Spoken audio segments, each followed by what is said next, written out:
ସିନାପାଲି ରେ ବ୍ଲକ ସ୍ତରୀୟ କର୍ମୀ ସମ୍ମିଳନୀରେ ଯୋଗ ଦେଲେ ମାନ୍ୟବର ମନ୍ତ୍ରୀ ସୂର୍ଯ୍ୟବଂଶୀ ସୁରଜ। ଓଡ଼ିଶା ସରକାରଙ୍କ ଉଚ୍ଚଶିକ୍ଷା କ୍ରୀଡ଼ା ଓ ଯୁବ ବ୍ୟାପାର ଓଡ଼ିଶା ଭାଷା ସାହିତ୍ୟ ସଂସ୍କୃତି ମନ୍ତ୍ରୀ ମାନ୍ୟବର ସୂର୍ଯ୍ୟବଂଶୀ ସୁରଜ ଶନିବାର 2 ଦିନିଆ ନୂଆପଡ଼ା ଜିଲ୍ଲା ଗସ୍ତରେ ଆସିଥିବା ବେଳେ ଏହି ଅବସରରେ ସିନାପାଲିରେ ଆୟୋଜିତ ବ୍ଲକ ସ୍ତରୀୟ କର୍ମୀ ସମ୍ମିଳନୀରେ ଯୋଗଦାନ କରି ଦଳୀୟ କର୍ମୀଙ୍କୁ ଉତ୍ସାହ ପ୍ରଦାନ କରିଛନ୍ତି।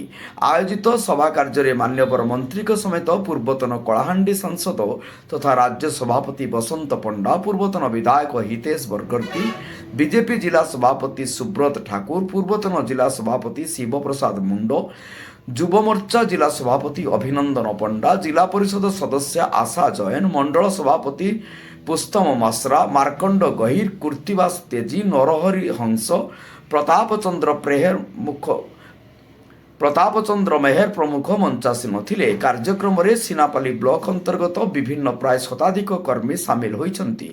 ସଂଗଠନକୁ ତୃଣମୂଳ ସ୍ତରରୁ ଦୃଢ଼ ଓ ସଂଗଠିତ କରିବା ପାଇଁ ଦଳୀୟ ନେତା ଓ କର୍ମୀମାନଙ୍କୁ ମାନ୍ୟବର ମନ୍ତ୍ରୀ ପରାମର୍ଶ ଦେଇଥିଲେ। ନୂଆପଡ଼ା ଜିଲ୍ଲାରୁ ପରମେଶ୍ୱର ମେହେରଙ୍କ ରିପୋର୍ଟ, ଜନତା ଏକ୍ସପ୍ରେସ।